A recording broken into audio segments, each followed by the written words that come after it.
Hello there.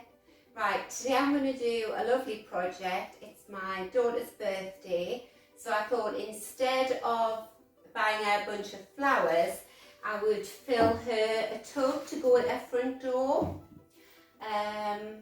So I've got a range of lovely spring bulbs to go in, and then I've got some perennial flowers. And I've tried to get a mix of plants so that the planter will last her throughout the year. So I'll show you what I've got. Right, so first things first, I've got a planter. It's just a nice lightweight plastic one, and I've drilled lots of holes in the bottom. And what I've done is I've got a range of spring bulbs and some perennial plants, and I've taken into consideration the height they grow and when they flower as well. So the first things first, I'm going to fill this up with my peat-free compost. And you might find with any compost you have to sort of crumble it like cake mixture, because it gets a bit clumpy in the bag. So you get big lumps of it like that, and you just break it up.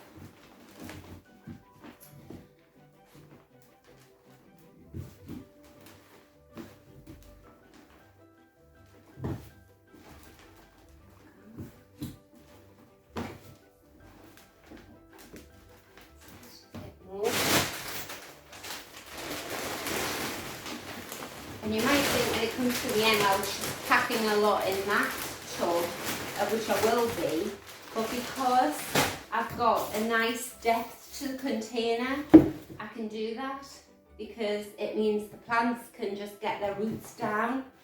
And what you have to be careful for is if you've only got a shallow container and you pack it full of plants, and within, well, you might get a month before they've just taken up all the nutrients in the soil.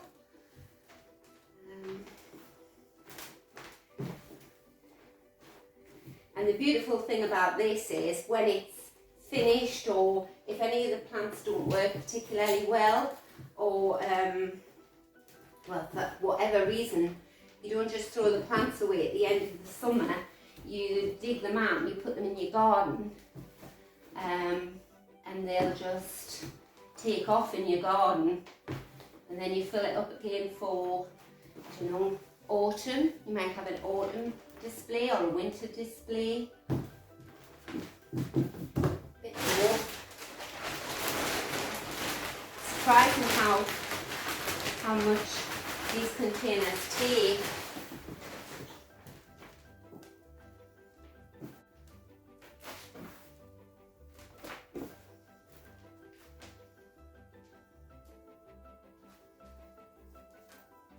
Right.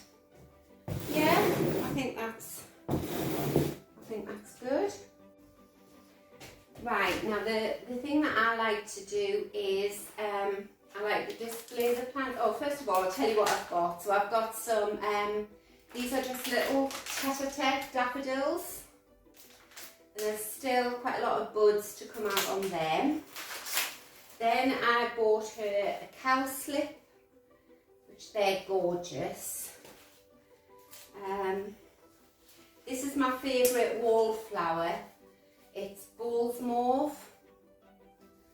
Gets a lovely purpley flower on. And once that comes out of this tub and goes into your garden, you can see it's dying to get out of this pot. Loads of roots there. And that will just turn into a big patch of wallflowers for next year. Then I'll remind myself what I've got here. So this is a campanula.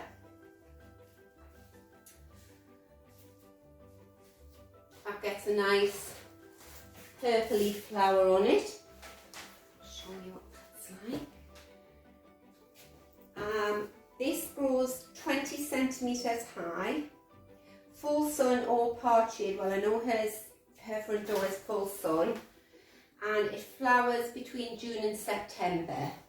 And then I've got this one, which is a lovely little chive family plant, and this is Armeria, and that's also 20 centimetres high, and flowers May to September. Right, so my thinking was those there, the cowslip in the middle, the Bowles Mauve at the back, and then where I can stick in a few little daffodils. Right, so here goes. So you just make a hole in your compost, little tap. Oh, look at those gorgeous roots. She's gonna love this, because she always loves the tubs that I have outside my door. But she's got 3 very young children. One of them a 16-month toddler, a crazy cat, and a part-time job. So planting planters, or even basically watering them, is very low on her list of priorities.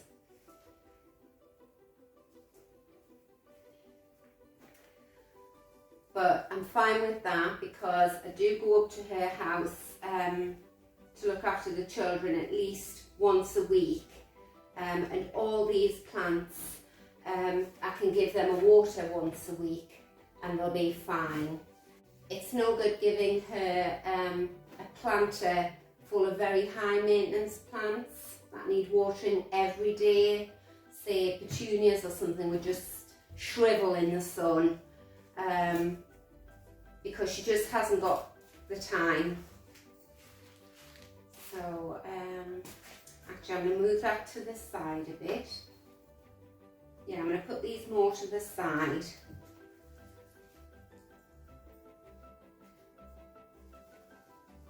There we go.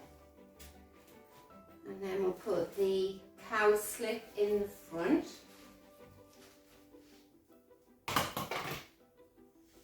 There's nothing heralds spring more than a cowslip and a daffodil. You just put your hand in, feel around, make a hole. This one's a little bit root bound. You just gently break the roots there, gently damaging them on the bottom there like that, and around the sides, and that will motivate the plant to make more roots, put its roots down. Right, now this is quite, actually I'm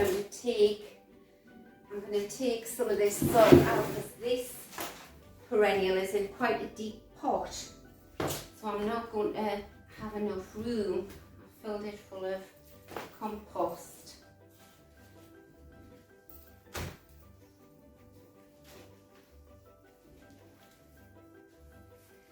You'll see I've remembered to put the gardening gloves on. I very rarely wear them, so my nails are always in shocking state. Right, a bit more, because he's standing, I don't know whether you can see, he's standing right up here, proud with the top of the container, and that's not good, because if all your plants are on level with the top of your container and you water them, the water just runs off. So you need, I would say, about at least a ½ inch gap around the top of your container.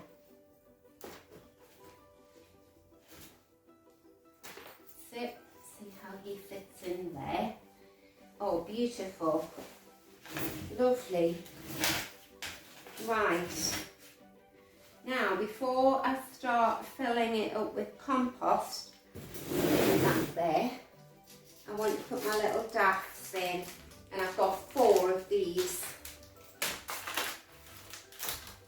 I can't wait for it to see. Oh, look at those daffs. They are really root bound. It's not so important if you're buying little bulbs like this, if they're root bound. It's not as damaging to them as if they were a little perennial, but I've just sort of loosened the root there. Stick him in there, like that. Put another one, where I'm, right. Yeah, I think I'll have dapps in the four corners. I want that to be the front.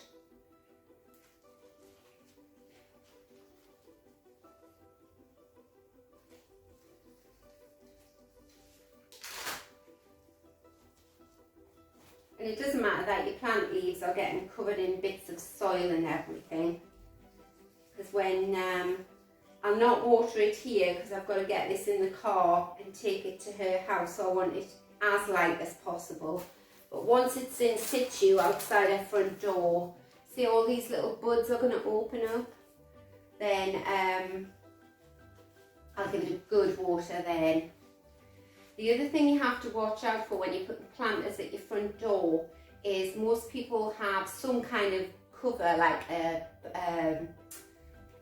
porch over the top, or even just the eaves of the roof coming down. So it's called the rain shadow, and it means that when it rains, anything underneath that rain shadow, even if it's only like a foot, stays dry. And if your planter's in there, you're in trouble, and you've got to water it more often. But as I said, I'm taking full responsibility for this one, and I'll keep it alive and I'll look after the plants, so she needn't stress about it.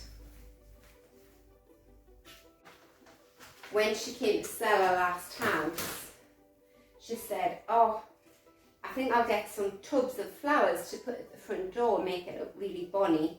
And I said, oh, that'll cost you a fortune. You can borrow mine, some of mine. She said, oh, lovely, right. So I took some of my beautiful tubs round full of my favourite flowers. And the next time I went to her house, they were bone dry, poor things. Half of them were dead.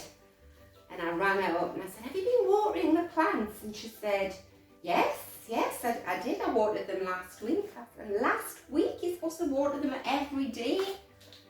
So, yes, that's totally unrealistic.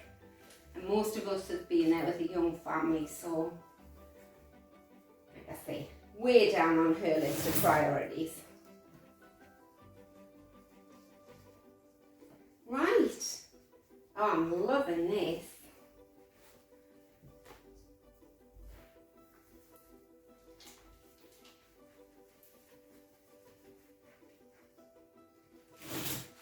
Yeah, you just check round, check that you haven't left any air pockets.